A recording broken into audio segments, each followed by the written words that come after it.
ঘর পরিষ্কার থাকলে মনও পরিষ্কার থাকে, আর ঘর পরিষ্কার না থাকলে মনেও শান্তি লাগে না। হ্যালো এভরিওয়ান, আসসালামু আলাইকুম। সবাই কেমন আছেন? আশা করি যে যেখানে আছেন অনেক ভালো আছেন।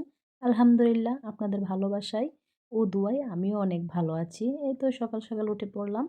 উঠে ফ্রেশ হয়ে নিলাম। ফ্রেশ হবার পর ঘর-দুয়ারগুলা আগে গুছিয়ে নিচ্ছি। আসলে বাড়িঘর পরিষ্কার থাকলে মনও পরিষ্কার থাকে, মন অনেক শান্তি লাগে। বাড়িঘর অগোছালো থাকলে নিজের কাছেও অনেক খারাপ লাগে। এই তো সকাল সকাল উঠে আগে থালা বাসনগুলা মেজে নিলাম। তারপর ফ্রিজ থেকে একটা দুধের বোতল খুলে নিলাম। আসলে বাচ্চাদেরকে একটু সেমাই রান্না করে দিব। দুধটা ভিজিয়ে নিচ্ছি।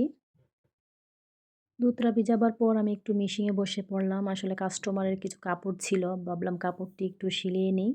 তারপর সিলাবার পরে আমি একটু আমার মেয়েকে নিয়ে একটু ডাক্তারের দোকানে যাচ্ছিলাম। আসলে আমার মেয়ে হাতটা অনেক পুড়ে নিয়েছে।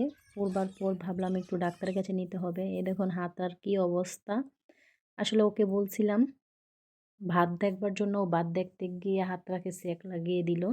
এই তো বাজার থেকে এগুলা আমি আজকে আজকে বাজার করলাম এগুলা।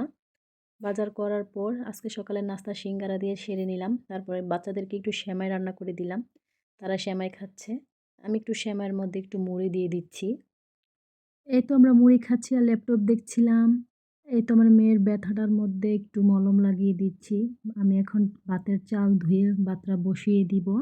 আজকে শর্টকাট কিছু রান্না করব না, বাচ্চাদেরকে ডিম ভাজি করে খেতে দিব।